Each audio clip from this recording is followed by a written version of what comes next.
მომეცით ჩემი და თავისუფალი დემოკრატების სახელით ჩვენი პოზიცია გამოვხატოთ. პირველ რიგში მინდა ვთქვა, რომ ჩემთვის ბოლომდე არგუმენტირება მაინც არის ბუნდოვანი, თუ რატო ხდება ამ კანონის გამოტანა, ან ვთქვათ, დღეს და მსჯელობა, როდესაც ჩვენ ვხედავთ, რომ არც ერთ საერთაშორისო ინსტიტუტს და არც მე მახსოვს, რომ პარლამენტში ყოფნისას ბოლო წლებში ვინმეს ესეთი რაღაც კონკრეტული იდეები ქონოდა ამასთან დაკავშირებით. ამიტომ და ასევე საკმაოდ ბევრ კითხვის ნიშნებია იმასთან დაკავშირებით, რომ ჩვენ, როცა აქ ვამბობთ ეკონომიკურ თანამშრომლობის ნაწილზე ევროკავშირთან დადებულ ხელშეკრულებაში, როცა საუბრობდა ოპონენტებისგან გვესმის, რომ აქ არ ირღვევა რაღაცა პუნქტი, აქ ეხლა არ არის პირდაპირ დარღვევაზე არ არის ლაფარაკი, როდესაც საუბრობთ, რომ ხელმოწერილ დოკუმენტზე უმაღლეს დონეზე პირდაპირ წერია, რომ ხარები ითანამშრომლებენ, რათა დაეხმარონ საქართველოს და ასე შემდეგ და ასე შემდეგ და ჩამოთვლილი 5 პუნქტიდან 3 პუნქტი ამ საკითხს ეხება. პირდაპირ თუ ირიბათ, რომ ზედამხედველობის საკითხში თუ გნებავთ გაძლიერება, მიმართეთ ევროპის ცენტრალურ ბანკს, მიმართეთ ევროკავშირის ექსპერტებს, რომ დაიხმაროთ. მე არ მახსოვს, რომ მე თვითონ კანონი გამეტანო, სადაც გარკვეული მოსაზრებები, შემდეგ დავითანხმები თუ არ დავითანხმები, ის სხვა საკითხია და ბერჯერ არ დავთანხმებული ვარ, მაგრამ თუნდაც საერთაშორისო ორგანიზაციების არ გამომეთხოვა და არ მომესმინა მათთვის არა კონსულტაციების დონეზე, არამედ რეკომენდაციების დონეზე. და აქ პირდაპირ მითითებულია, რომ გამოიყენეთ ევროკავშირის და ევროპის ცენტრალური ბანკის თუ ჩვენ მივდივართ ევროკავშირისკენ და თუ რაიმეს ვაფასებთ ჩვენ ამ ხელმოწერილ ხელშეკრულებას, მაშინ ეს ნაბიჯები უნდა გადადგმულიყო.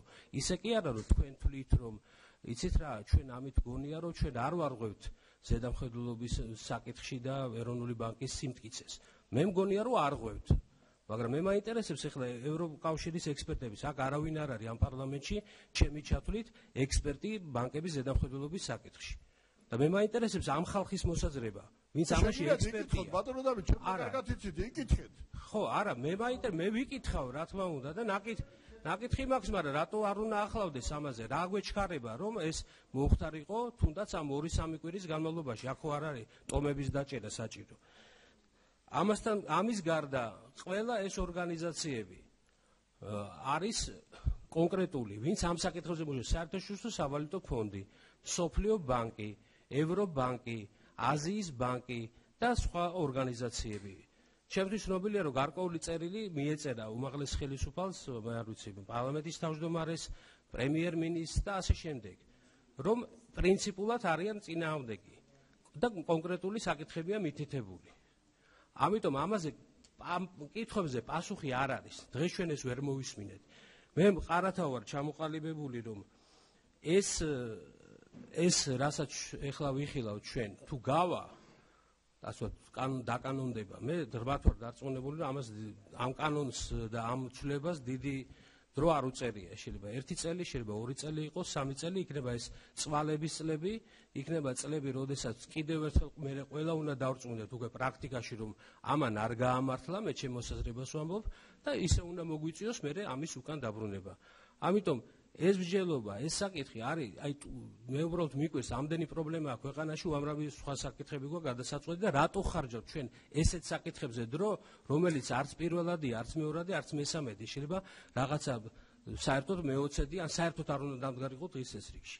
ამიტომ ჩვენ არ მიგვაჩნია, რომ ამას რამენაირადაც ვიზიარებდეთ ამ საკითხს, ამიტომ თავისუფალი დემოკრატები ვერც ერთ ეტაპზე ამ კანონს მხარს ვერ დაუჭერენ.